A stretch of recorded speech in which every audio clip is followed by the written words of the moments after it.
আসসালামু আলাইকুম প্রিয় দর্শক, আপনাদের মাঝে আবারও নতুন একটা ভিডিও নিয়ে আসলাম। এটা ঢাকার চিত্র।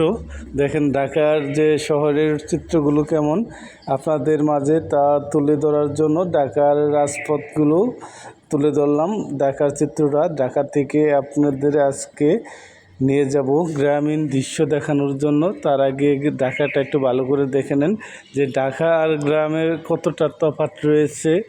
এটা মানুষের মাঝে দেখানোর জন্য ঢাকা আর গ্রাম কতটা তফাৎ, তাই আপনাদের মাঝে এই ভিডিওটা মূলত করা। দেখেন এটা ঢাকা গুলশান এলাকা, গুলশানটা কত সুন্দর।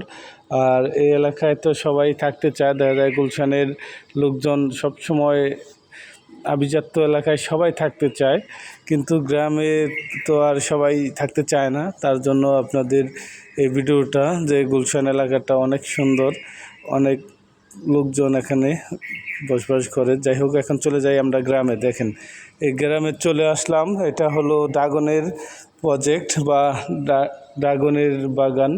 এই বাগানে রয়েছে অনেক রকমের ফলের গাছ, যেখানে ড্রাগন প্রধান ফল হিসেবে, তারপরে বরই, মালটা, আরও অনেক রকমের ফল রয়েছে এখানে।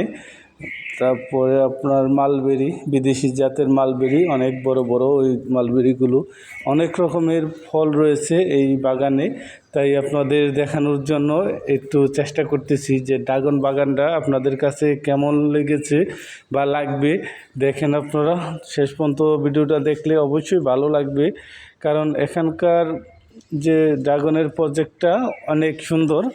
আর এই প্রজেক্টে এসে আমার অনেকটাই ভালো লেগেছে যে এখানে এত সুন্দর একটা ড্রাগনের প্রজেক্ট রয়ে গেছে, আমার আগে জানা ছিল না। অনেক মানুষ এখানে আসে ছবি তোলার জন্য, দেখার জন্য। দেখেন আমার পিছনে অনেকেই দেখতেছে, ছবি তুলতেছে। আর এই প্রজেক্টটা সবাই ভিজিট করার জন্য দূর দূরান্ত থেকে চলে আসে।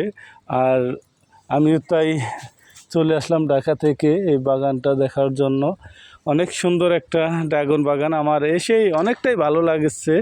আপনাদের কাছে কেমন লাগবে এটা আমি জানি না, তারপরেও মনে করি যে ভালো লাগবে। দেখেন অনেক ফলের গাছ, আর ড্রাগন গাছগুলো কত সুন্দর, অনেক বড় সাইজের গাছগুলো, অনেক গাছ এখানে। আর মানুষজন তো দেখি একের পর এক আসতেই আছে, সবাই এই প্রজেক্টটা ভিজিট করার জন্য আসে, তাই আমারও আসা এখানে। আপনারা যদি ভালো লাগে এই ভিডিওটা দেখে তাহলে আসতে পারেন। এটা ঘাটাইলে সংগ্রামপুর ইউনিয়নে বগা গ্রামে এই প্রজেক্টটা রয়েছে। আর যারা আসতে চান